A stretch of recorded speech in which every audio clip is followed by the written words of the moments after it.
Good evening, ladies and gentlemen, and welcome to the Intel Extreme Masters Taipei Day 1.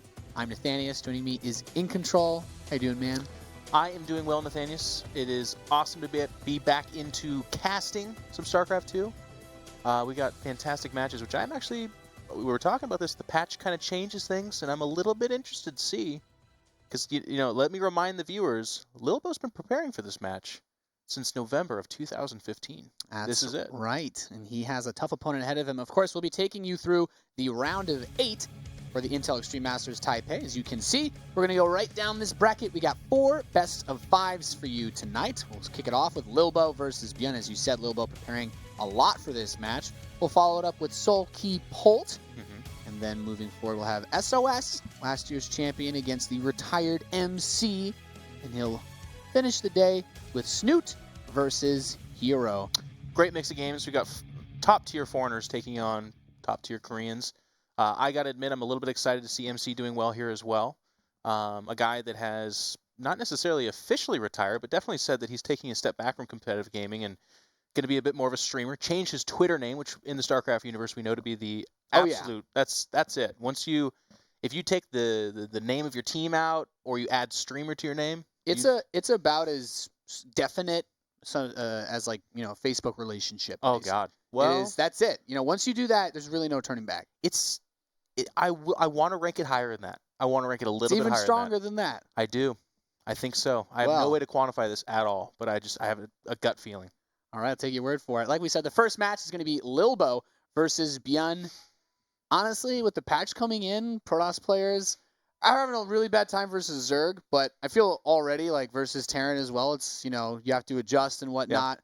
But Byun has been like the king. Like, I think a lot of people have been rating him as the best Terran in Legacy of the Void. He's the guy that's been playing the longest.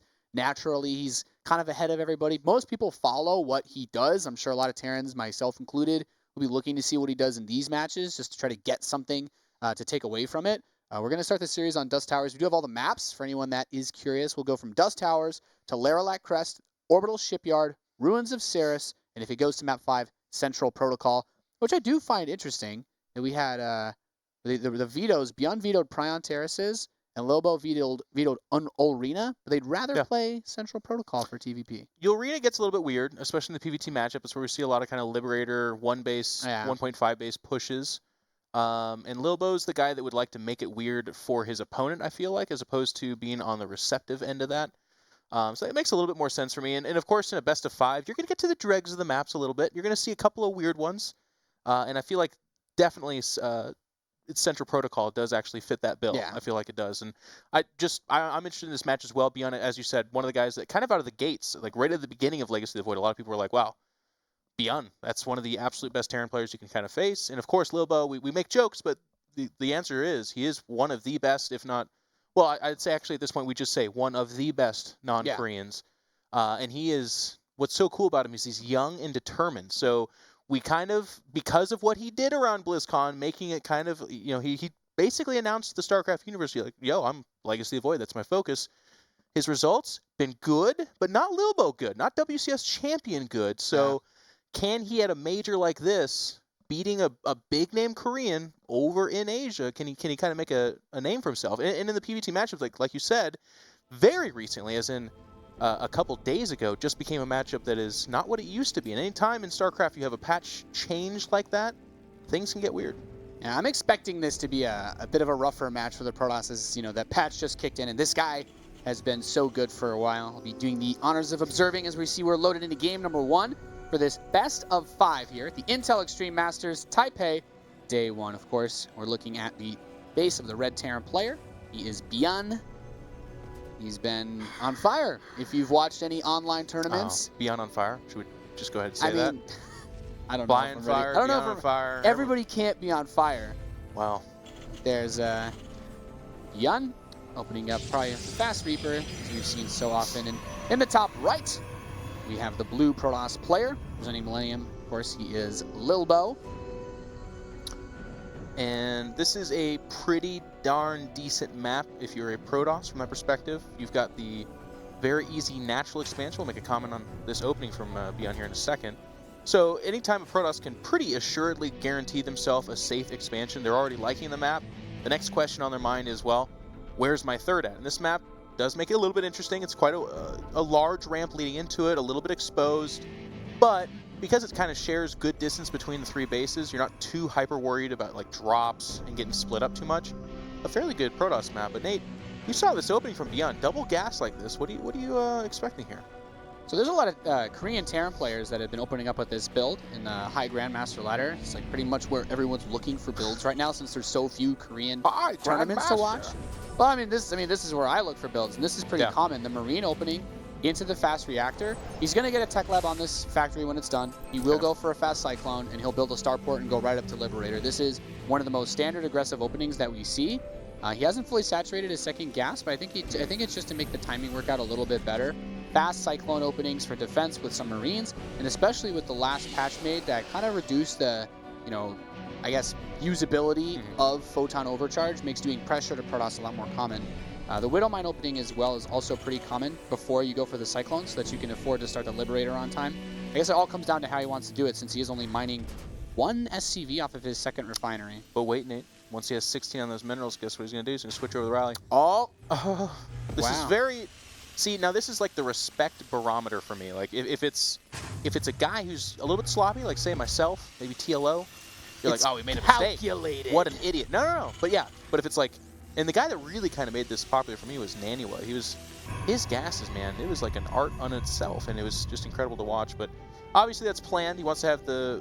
While it is just 1 base and he's delaying the expansion, you need to make up the difference with the mineral saturation there. But we do have a Stargate coming out from Lilbow. This is also something very popular in the matchup.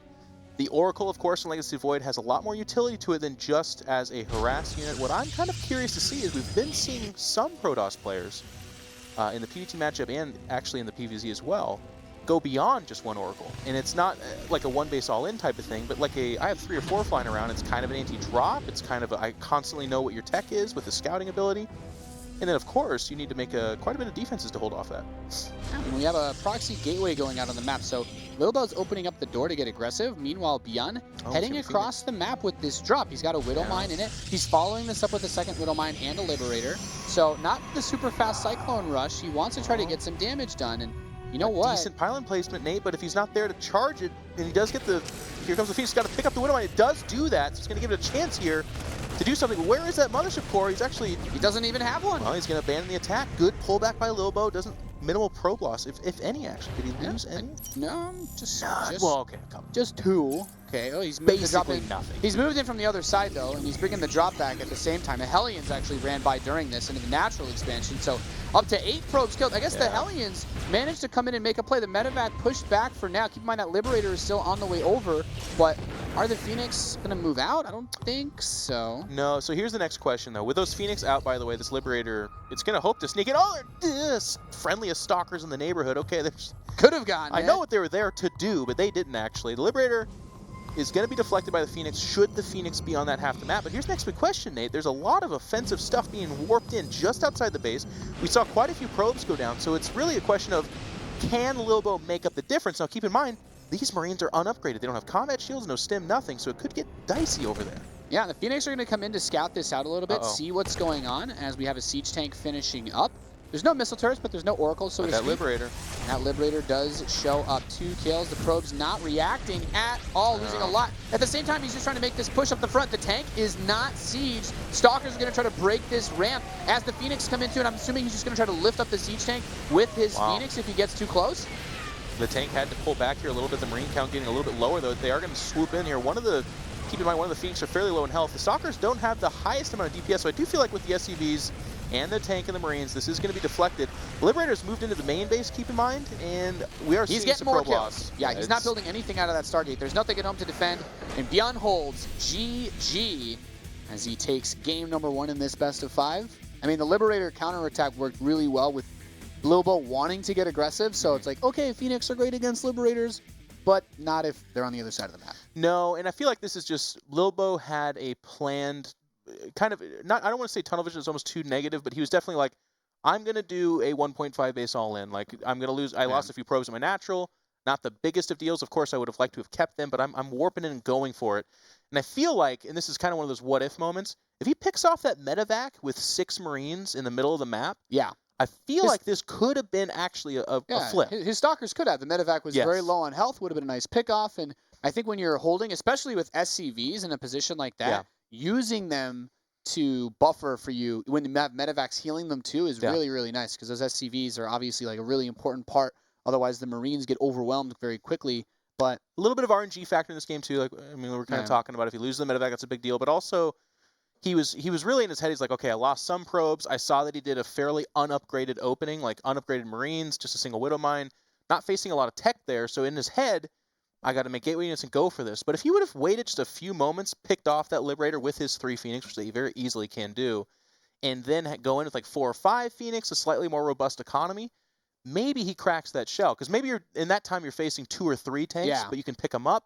You have more gateway units, and you have more fallback options. So again, that's the what if of StarCraft, and we had a little bit of RNG there, but I think it's also important to note as well. And like in Legacy of the Void, it's not like you drop that 100 mineral pylon and you're like, maybe I attack, maybe I don't. Yeah. But to do that push, you need to build the warp gate there. Otherwise, your warp-ins are very slow. Yeah. You can't get your forces there in time. So once you plop down that gateway, you're saying, yeah, I'm kind of invested into this attack. So you don't have too many other choices, and then other things also, like the Widow Mines, you don't have any detection, you didn't have a Robo, you didn't have an Oracle on the map, and good initial defense. I mean, you kind of talked about that. He actually had no detection at all. Impressive that he made that defense too without a mothership core as well, because he opened straight 4 Stalkers. Like, he didn't build a mothership core at all that game. I forgot Lilbow does that. I was like, bring over the where is this? It was like, where's the photon overcharge? The best defensive ability is that mothership and the photon overcharge, but he actually trims that from his builds, and it's interesting because obviously it has an effect. That's 100 gas that you can tech to much faster, but I'm kind of the mind where it's like, yo, Lilbow is 100,000 times smarter than me, especially when it comes to StarCraft 2. But I wonder if that's one of the areas where someone could be like, hey, Lilbow, motherships are pretty great. And he's like, no, they got nerfed. They can never be used again. No. Literally unplayable. Well, I think it still would have helped in that position to some extent. He builds it later, of course, but when he does these all-in builds, he actually likes to kind of cut them out. Yeah, we are loaded now into game number 2 of this best of 5, currently leading 1-0. We have the red Terran player in the northeast. We have Byun, who's been doing super, super well. Unsurprisingly, as one of the best Terrans, a patch that helps Terran will definitely keep them in a good spot. Yeah, he's going to be happy about that. And he's facing off against the Frenchman in the southeast. We have Lilbow. Rough start to the series, but that's best of 5, right? We got some time. There's a lot that could happen. Yeah, he can feel. I mean, anytime you try a cheese and it kind of doesn't work, but you don't get necessarily slaughtered. That last game, had its moments where Lilbow probably could have, even to himself, he's saying, well, if I would have done this or that differently, I think I could have been really ahead. That's kind of okay. The danger, though, is best of 5 is nice. It's a more expanded series, but you're facing Byun, and it feels like if you have a favorable map for Protoss versus Terran, and you have a situation where if you would have made a couple of decisions differently and you would have won, you got to kind of mentally rein that in, because that can be tough. And Lilbow is mentally tough. I think that's part of what makes him a champion. You look at him and some of his fellow countrymen, Petit Drogo, Stefano, these are the guys that, like, when they won, that was like the first time they showed emotion in the entire run of the tournament. And it's because they're just so in control of themselves. They're so on top of it. Yeah. I also like you mentioning, it's like, you get your first draw coming out here to Taipei, and it's, okay, you're playing against pretty much the juggernaut of Legacy of the Void. Like, Byun's the Terran that everybody looks at. We've seen a lot of top Terran players in GSL, SSL. I think what comes to my mind immediately is the guys like Innovation that were in big peak form at the end of Heart of the Swarm, and they just flopped super hard. Yeah. Like, not super creative strategies, not able to make it work. And guys like Byun are, I think, touted as highly as they are because they've been ahead of the meta, so to speak, just because they play so much and played a lot in the beta. Plays their style too. Byun's always been fairly bionic heavy, and I feel like, especially the TVZ right now, as you and I were kind of talking about off camera, you're talking a lot about the strategy right there, a lot of 2-base bio pushes.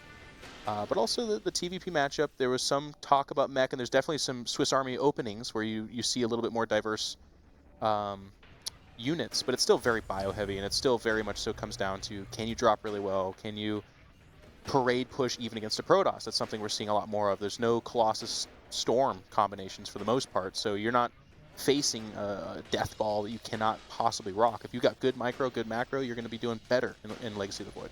Yeah, I completely agree. In this game, pretty slow start as both players going for a little bit more, going for the economic openings. Not that super fast tech rush from Byun, but he is going for the starport off 2 bases. And still no mothership core, Nate. Yeah. He was I guess. Nerf? Eh. Nerf, I don't care about it. I don't even use it. I mean, if we talk about what you need the mothership core for early on, if you probe scout and he already saw that it wasn't like a super fast 1 base, like Marine SCV all in or something like that, having the stalkers is, I think, nice for denying the scout as well, because like the SCV can kind of dodge around an adept early on, especially since the adept can't really put on as much pressure versus a low number of Marines as it used to be able to. No, there's definitely some validity to it. I think what'll be interesting to see is if he maintains this build order playstyle, because with it becoming a 50 energy photon overcharge, the amount of time it takes for it to become, and there is the mothership core, but the amount of time it takes for it to be defensively very powerful, like having 2 or 3 charges to its name so that it can prolong a defense over a course of time, it's going to be interesting to see, because as it is right now, he just has stalkers. Like, this mothership core is going to come out, it's going to have 1 overcharge, which is all right. But let's say he's facing a 3 or 4 barracks stem rush. Like, he just gets absolutely annihilated. And that's it used to be with Protoss. It was like, okay, well, if I can eke out this no-range Colossus, I'm good. I'm going to hold off all the bio pushes. This scan from Byun, though, this is like cash money right here. He sees 3 extra gateways on the way, sees the Chrono Twilight Council, and I think on this patch, especially knowing that your opponent opened up with stalkers and is with this mine drop, he kind of gets a glimpse of, okay, there's a lot of stalkers. You should be expecting that he's going to be hit with some sort of aggression. But look at this too, Nate. I mean, look where that pylon is. He's going to add a gateway right there. From that position, you can jump up into the main, or you can apply pressure on the natural, which is fairly wide open. This is Blink Stalker heaven. And Byun, so on top of the game, already knows that. Building a bunker in exactly the right spot. Of course, to the right of that is also where you can bounce in, but not as critical, because that's not on top of production, which is the really dangerous spot. If you get on top of that spot, and you've got a concave at the top of the ramp, and unstimmed Marines are like, let's go up there, boys, it's not going to be a good push for the Terran player. Yeah, we do have a tank out, though, for Byun, and in these low unit count situations, there are a lot of warpins available for Lilbow, and he's going to start to power him out now as that gateway comes closer to finishing. Medevac, by the way. Yeah, the medevac with the tank, being able to pick that up and move back at home at the Protoss base. There's no defenses there. Oh, yeah, that too. So Widow Mines... No detection either. Forever.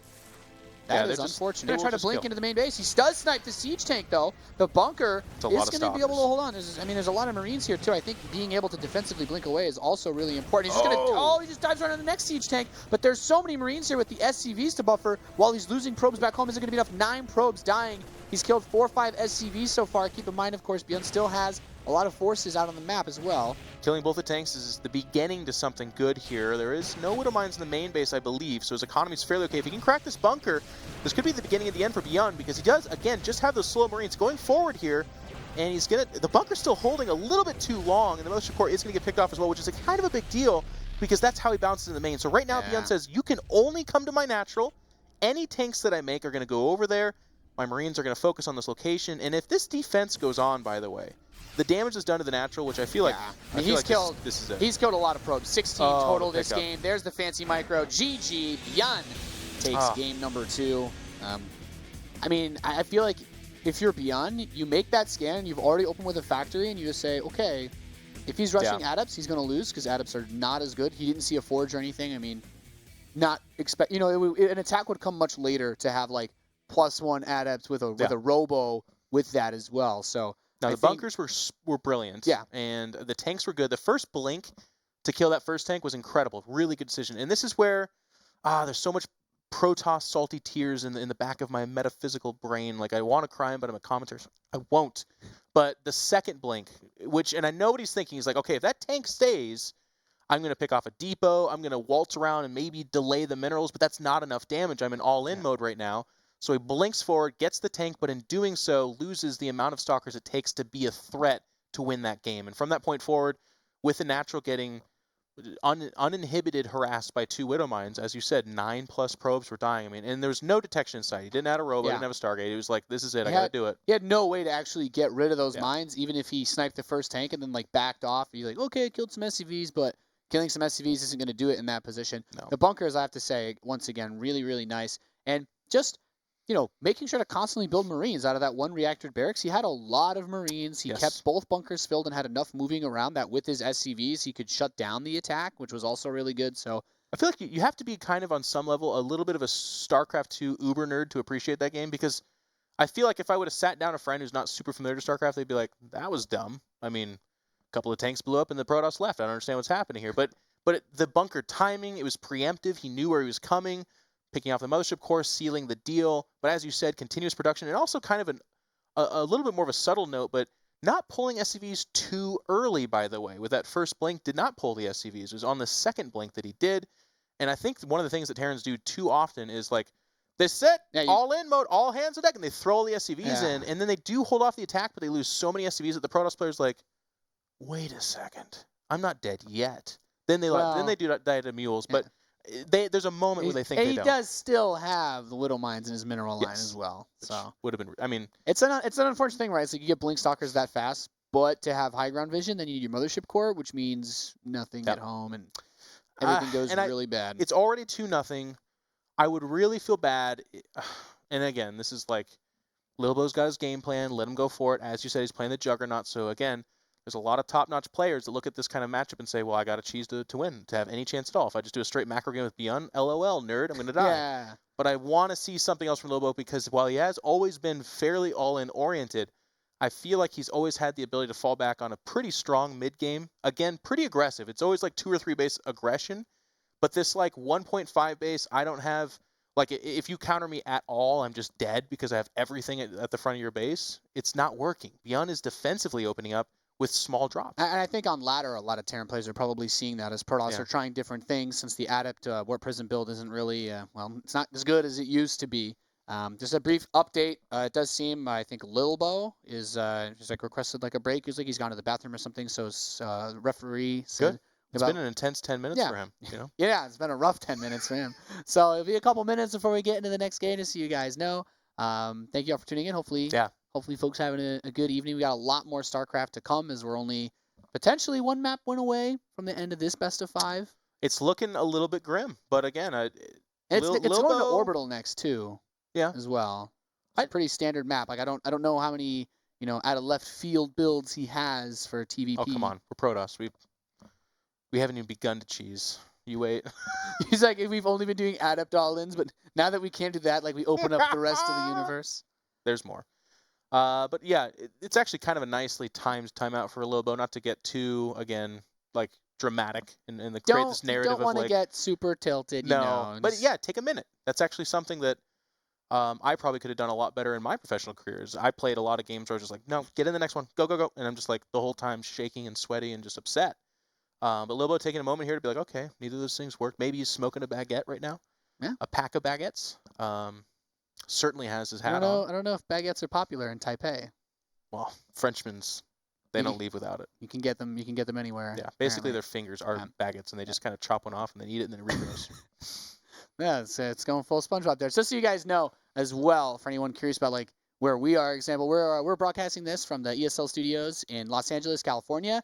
Tomorrow, I believe Apollo, Caleres, Tomorrow Todd, for Americans. Tomorrow for Americans. If you're a hardcore European watching this, first of all, you're awesome. You're up really late. But it's not tomorrow for you. Yeah. So it's today. Yeah. So it's in a while, technically, when day 2. Do we know how many hours about-ish?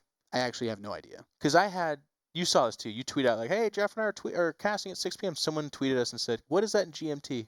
I saw your reply was good. Well, it's only because I was on my phone that I didn't link him to Here, Let Me Google That for you. Oh, okay. It was just, okay. I just gave him straight up Google. Google. It's too many clicks for Here, Let Me Google That for you, but it's like, yeah. I think we're eventually going to switch to internet time, which is just you tell people how many hours until something happens. Yeah, that's the easiest way, I think. Took me long enough to get with European, but I think it's basic. So basically tomorrow, for any Americans watching in, and this, I assume that's most of you guys. Thank you guys for coming by. Caleres, Apollo, Todd will be out there with Chobra, and they'll be doing all that good stuff with the top 4. So the semifinals and the grand finals. He's just looking like a tweet I'm gonna someone retweet sent. it. I don't know. I don't even know where this comes from, but I appreciate it. This, do you follow me on Twitter or Nathaniel? That is a really interesting meme. I just retweeted something. That's one of my favorite pictures, by the way. And you said Caleres. I gotta give credit where credit's due. All those Nate pictures I tweet, those are all Caleres. Caleres actually took those and posted them in our little group chats. We have fun behind the scenes. Like we said, we're just waiting for the players to get back as they were given a little bit of a break. It's best of 5, so. Well, let me ask you this then. Okay, so hopefully you won't answer Lilbow versus Byun, but what match are you most excited for? What were you looking at and kind of wondering the most I actually think that the most even match is probably Polt Solkey, just because Terran versus Zerg is in like it's kind of like interesting state where most Koreans are doing like these like mass marine tank medevac like pushes, and you either kill the Zerg before they get hive or you just die because you don't transition out to anything, and then obviously then the ultras come out and marines aren't very good anymore. A lot of micros, still very action oriented. But Polt is the guy that is just been. I mean, everyone knows if you watch StarCraft, Polt's like the guy that makes big plays. He's the guy that will be down 50 supply and then somehow get a medevac into each of the opponent's base while simultaneously using like 10 marines to stop like 10 roaches, and you won't know how he's doing it. But I feel like with the way TVZ is right now, I think Polt's going to give us a really good matchup. And I don't honestly know what Solkey's going to do. Most Zerg players, as far as I'm aware, are still doing mostly that. Either early Roach Ravager aggression into Hive, or, you kind of just find a way to get to Hive as soon as possible. Because, the Hive tech right now, I think, for Zerg, especially against Terran, like Ultralisks will shut down. It just shuts down Bio really well, so you force the Terran to go into other things. But honestly, I don't know what Solkey's going to bring to the table. Polt hasn't been streaming as much, probably in preparation for this tournament. So, outside of that, I think SOS MC is very interesting because the way PvP's been set up. But I don't know exactly how the last patch affects it either. Well, yeah, that'll be interesting. A lot less photon overcharge. Adepts were a part of PvP, but not as much as it was at the beginning. It used to be like they were like phase walking past each other and high fiving a whole bunch. Yeah. Like, where are we gonna be? And it was really lame actually. But now it's more of like a scout harass thing. Like you'll open up with 2 of them, and if they get in the middle line, GG. Unless you have some amazing follow up. But I'm actually excited for that matchup too, because I actually think, especially in Legacy of the Void, PvP was in a good spot in Heart of the Swarm. It's in a better spot in Legacy of the Void. I think it actually, and it's weird because it's been a while since anyone's been like, I'm really excited about this. It's not like one base every game either. No. As well. It's actually from a non-Protoss more macro oriented than ever. Yeah. There's people freaking Nexus First or One Gate Expanded. It's kind of coming out better. Yeah, from the games that I've seen in Cast, there have been a lot of long PvPs, but it seems the players are not back yet. So we're just going to go to a very short break. As soon as the players are back and ready to go, we'll immediately get into the game. We won't make you guys wait. Don't have to listen to us dawdle on all day. Well, they do. Well, you're going to have a lot more of that coming up, so we'll spare you for a few minutes. We'll be right back. You're watching the Intel Extreme Masters Taipei Day 1.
Welcome back, ladies and gentlemen, to the Intel Extreme Masters Taipei Day 1. We are currently loaded into game number 3 of this best of 5. In the top right, we have the Terran player up 2-0 right now. He is Byun. He's kicking ass, Jeff. He's kicking butt, man. He is whipping that poor Frenchman around. He's been doing very, very well for himself, and of course that Frenchman in the bottom left being Lilbow. He's got to win 3 games in a row to keep his dreams alive. It's looking pretty grim for him right now, I'd say. Yeah, it'd be a rough trip. Goes out to Taipei. It's certainly not a short flight from France, I'd imagine. Gets Byun. Kind of gets sat down a little bit, but you know what? Maybe he turns it around here. Orbital Shipyard is one of the better PvT maps, but he needs to. He needs to do it in kind of a big way, because after this it gets a little bit tough. He's had Byun in a couple of decent positions for himself, but again, as we kind of talked about, and you pointed out, Nate, just not having any defense at home, Byun has opened up both times with a very, I'm going to defend your attack, and I'm going to have very light harass. It's going to do game-ending damage because you have nothing to stop it. Yeah, I think it's interesting because not all of those were, forced mistakes or anything either. Like, Lilbow had an opportunity to pick off that medevac with a lot of the Marines before he made his all-in the first game. And then, of course, game number 2, really feel like it just came down to Byun getting a good scout. He got a good scan. He knew everything that was going on. His medevac that had left his base earlier actually saw the pylon that he was going to do the all-in from. So, just a very smooth series from Byun so far. I don't think he comes into this tournament concerned about playing against Lilbow. I think ZvP probably, he wouldn't actually have to play against MC or SOS for quite some time because of the way the bracket's set up. Yep. So his next opponent will be a Terran or a Zerg, because that next matchup down the bracket that we'll be doing, as well as Pult versus Sulky. Then there's 3 out of 4 Protoss at the bottom half of the bracket, though. So, I mean, he's just... A lot of these StarCraft players don't necessarily, especially in this format of a tournament, train unless they have 4 Zergs in a row, they're not going to not practice everything else. He probably played a crap ton of ladder, played with his team. He probably didn't super look into Lilbow, maybe asked a few Koreans, hey, you face Lilbow a bunch, what does he do? And they probably all said the same thing. He's very cheesy. He's like an all-in kind of guy. So it's okay. And you can kind of see that in his builds. Both of his builds have just been very, like you said, that scan, found out everything. But for the most part, too, it's not... He is not leveraging very much. He thinks of himself probably as the better player, and he's doing very kind of HOTS-ish. Well, it's not fair to call the whole build HOTS-ish, but the idea of a couple of Widow Mines and some Marines being dropped in your base earlier on, that's very HOTS. That's way back to that, and it's getting buffed by tanks and Liberators. It is interesting to see the omittance of that fast Cyclone, which has basically been everybody's go-to in Legacy of the Void. I kind of expected this to happen to some degree, where we would see players maybe skip it occasionally, but I didn't think we'd still see the really fast starport openings without Cyclones. So basically saying, okay, I don't need Cyclones anymore because the Warp Prism attack isn't as common. Widow Mines still deal with Stargate units like a fast Oracle very well, so I'd rather just invest into something that I can also use aggressively, but really fast robotics bay here. Yes. Out of Lilbow. I'm loving everything I'm seeing so far. It's going to be a Warp Prism to follow that up.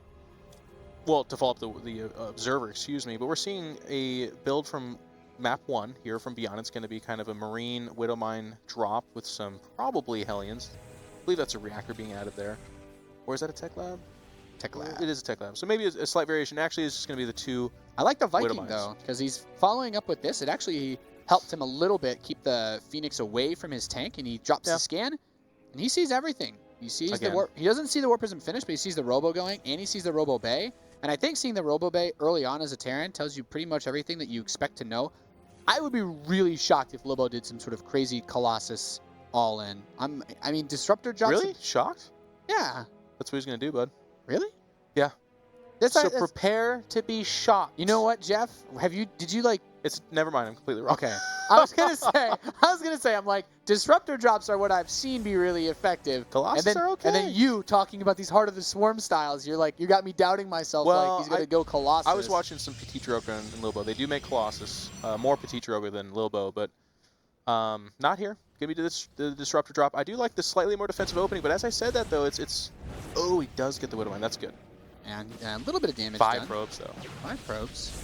And Pylon there's the photo is gonna get it. No, come on, David Kim. No, I'm just kidding. But yeah, the other pylon would have absolutely finished it off. It says a lot. Our two reactions to what David just Kim happened. Yeah, Jeff gets away. You panicking and me with a sigh of relief. Really? No, I'm like the perpetual underdog fan here, man. Ooh. I just want. We'll take that was shot. he not looking? No, probably not. Byun is everywhere right now, man. But with that hit and the Widow Mines being deflected, fairly okay. 5 probes, but in this day and age, that's more okay than not because it is not being followed up by a 2-base all-in. We saw the 3rd CC from Byun. So the 3rd next will go down at a decent time here as well. And now, let the great harass begin. Wow, double disruptor. So he's going to be bringing the great balls of fire over to Byun's base. Really? He's got the Viking on the right side. Great balls of fire. Yeah.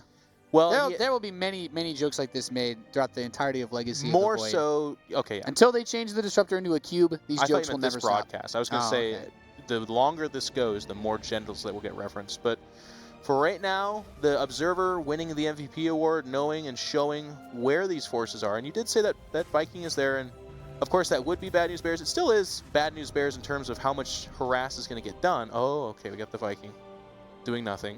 But with that speed upgrade, he can get away from this. I think he did manage to grab. I guess he got a couple probes and then backed off. He doesn't want all the stalkers to be able to blink into range. I think from this far away, I don't know if it doesn't hit anything. Yeah, I don't know. Yeah, but I don't know if the stalkers could all hit it at once, so he might lose his stalkers very slowly. Well, for right now, it doesn't hit anything, so he doesn't have to worry. Yeah. He's gonna try to pick up a stalker. Getting into a cheeky spot. Oh, look at Lilbow. He's so on top of it. It's like, nope. Very smart. Okay. No chance. So far, nothing, though, with the disruptors. I love this, though, because his observer sees it, but he recognizes that Byun is a little bit too tight together for him to get those disruptors in without possibly losing them. But look at the way his observer is set, right? He can see, as soon as he comes down that ramp, he's going to be looking for it. And the scan from him says, everything's at home. Let's never look away from this, by the way, because when he comes down that ramp, I might do something. He loaded up a tank. Here we go. Here he comes. The observer's like, yes. Oh, yes. he can't even run away. Oh no. Here we go. Do Here we it! go. Double disruptors are gonna come down. One gets jeez, so many Marines. He didn't fire the second shot. No. The second one was like, let's go. He's like running forward with it. Nothing left to kill. Okay. That's okay though. Good hit. A good decent number of Marines have died so far. Don't lose the prism. That's a very expensive prism. Oh, terrible. Goodness, he goes for the shot. Gets a Marauder and 2 Marines. Good hits again, buying some time. Look how painfully slow the Viking is too. It's like, yeah, the Vikings are. Come back here, Warp Prism. The thing I love the most about this setup, even as this Viking starts to corner that Warp Prism, the thing I like most about this setup is the Liberator can actually catch a non-upgraded Warp Prism, but since he went fast Warp Prism speed, nothing Byun makes will ever actually be able to catch the Prism. Gonna have an engagement here. Lose it, and their Stalkers move out onto the map, so they're not immediately paying attention. But Snipes the Siege Tank medevac. I was gonna say both of them were kind of caught off guard. It's like, oh, I didn't expect to bump into you here. Byun's like, I gotta go home. There's too much stuff here. Again, a little bit tentative from And look at this. While running back as these Stalkers begin to engage, he's got the Disruptor in the front, but he's going to drop both Disruptors from the back. The Marauder's trying to run away, but focuses down the Disruptors and kills them before their Purification Novas can actually go off. Does lose the majority of his army, though, and there's just so many darn Stalkers here. While not picking off that Warp Prism, I believe Lilbow is going to feel fairly confident taking this fight here, but he's going to pull back as the SCVs are pulled. Probably the wise choice. Let the Stim wear out as well. Medevac's lagging behind. Goes here to a favorable spot. Launches forward the Purifier. What is it called? It's Purification Nova. God, you're so technical. Yeah, you called it Great Balls of Fire, then you bust out the actual name of it, and you're just throwing me off. Yeah. See, I blame you. See, at first you lose your trust, and then the second point you're like, no, that can't possibly. Nate is smart and referring to generals at the same time. I feel like Lilbow is like one warp in away of Adepts away from just sealing the deal. 3 mine shot though. Gets the shields off some of those Stalkers too. Gotta be careful. Oof. Didn't get the mine either. Just constantly pushing out here. Byun feels like he's the aggressor, pulls out, I mean, as Terran, I feel just securing yourself on 3 bases is one of the most important things you can do in TvP. Like, he doesn't actually need to do much because Lilbow doesn't have a 4th. Well, Nate, he also doesn't have any forges going, so I feel like it has to be upgrades. Now. He's got his 1-1. He has to end it now, and it's getting hard. Because as time goes on, he's still eating these mine shots, too. Tactical pause from Battle.net, I appreciate that. And there is the Purifying what? Purification Nova. Purification Nova going forward, and here's the fight. But again, not super favorable, actually, for Lilbow. I just feel like Lilbow has had such a huge advantage in all these fights, but the advantage is kind of starting to be mitigated. Now the Liberator's in position to do some damage. We have, I think that's 2-2 upgrades on the bio coming up, is it not? I mean, 2-2 is going to be lights out. If you're down 4 upgrades... He's just going to come down this ramp and try to fight now. Does get 3 Marauders with that Disruptor shot. The War Prism is injured, but still standing, and he's going to be forced back a little bit. I think, you know, these medevacs, very low on health. They don't have any energy. No. Byun, I don't know if he needed to push down that ramp to fight. He does still have time on his side with those upgrades, and he has the Liberator helping to hold the high ground. And that's, I think, if this does go the way of the Protoss, going to be the thing that Byun looks back on and regrets the most. I think if this game keeps going, Marauders got nerfed. They didn't get nerfed that bad. Byun sweeps him. I think the most important thing you mentioned there. No, you said it. He didn't have ice. Well, I said he didn't have a fourth. There's no probes in his third. Oh no, it's because the game ended. Never mind. I was gonna be like, Jeff. All the probes are gone. I was gonna be like, Jeff. We talked about why he was all in. He didn't. No fourth base and no forges. Like, that's a super disappointing ending to that, though. I really do feel like, and I know over my career of casting, and I don't need to make excuses. I have countless times been like, this fight's super advantageous for player B, and then player A wins the game immediately, and I'm just like, what an improbable change to the. But in this case, no. Lilbow was super advantaged. I do feel like going down that ramp was a big no-no. He had 1 medevac in red health. I guess he must have just felt so good. It's one of those instances where the double shot on the Marauder is actually really good if you have an upgrade advantage. Because those Marauders wreck Stalkers even harder than they would have before. When Marauders are shooting Stalkers, it's really good. Like, it's just 1 shot, 2 shot. Well, he could be doing it below his, like, in between his legs. That's a great shot, too. Behind the back, that's a good shot as well. I don't want to say this is not like an Idra-esque leaving of a game where it's like, well, I mean, he had it won. It's just that he had such an advantage, but he kind of just... You're up against a 3-base Terran. You're only on 3 bases. He's got 2-2 about to finish. You have nothing. He picked off all the medevacs. He still had... I mean, when he stood at that ramp and took the fight against... It was kind of equal forces. That was a mistake. He should have blinked back, another warp in. He used Zealots to buff his units, and they were kind of walking behind the Stalkers. That was a very weird choice. Adepts still tank better. They still do more damage. He was facing mostly Marauders, but again, Adepts are just the better call there. It's hard to say. I mean, anyway, doesn't matter. Byun wins. He gets the 3-0. I don't think it's like from Office Space, like, nah, not going to work here anymore. You're like, well, he's dead anyways. Who cares? Let's start with the next match. Yeah. So Byun advances on. He'll play the winner of the next best of 5. We'll be bringing you guys. As you can see, this is the bracket here in the first day of the Intel Extreme Masters Taipei. Byun with the 3-0 awaits the winner for our next series, which I'm so excited for. Some Terran versus Zerg. Yeah. It'll be a good one, of course. And just to kind of put a cap on that last match, I am happy when the third game was still the best one, I feel like, of the series. Definitely the closest. Lilbow showing some fantastic disruptor shots, defending the aggression better than he had in the other 2 games for sure. That is another interesting point. Like, his disruptor micro at the beginning was really good. I think it all turned. I think the biggest thing there was when he actually managed to get a disruptor in the front and 2 in the back. And I think a lot of Terran players would like kind of panic when they're in that surrounded, but Stimford picked off the disruptors. He realized, like, in his crisis management, he was like, actually, these 2 disruptors are not a threat if I kill them while I retreat. Because if those 2 detonate on that army, like, the game, I'm certain, is over at that point. And that is, I feel like over time we're going to see kind of a reemergence of a lot of Protoss, because Disruptor Blink Stalker is very prevalent in PvP in particular, by the way, but also we see it in PvT and PvZ.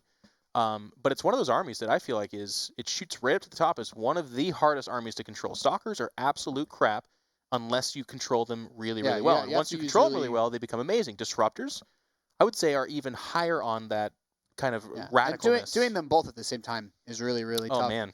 Yeah. Combining the 2 hard things together. It's insane. It is. I mean, what army's harder to control? I feel like... Oh, come on. You can't say that to a Terran. We all have our go-to answer for the last 5 years against Protoss. What's harder? Well, I agree that Blink Stalker Disruptor Ghost is the hardest now. That was really hard to control, is that what you're saying? With Vikings against Storm and Colossus? I know. You had to spread out the Vikings, moving forward. Then you had to use your 1 hotkey of Ghost and get all their spells out of the way. And then you stem forward with all the bio. And if you're really good, you stepped them back a little bit as they shot. I'm glad I was able to get that out of you. Glad I was able to get that out of you. Like, we're going to go to... That gif of the guy who's, like, hitting all the right keys. fuck. That's what it's from, We're going to man. go to a short break. When we come back, your next best of 5 will be Soul Key versus Pult. Don't go anywhere. You're watching the Intel Extreme Masters Taipei Day 1.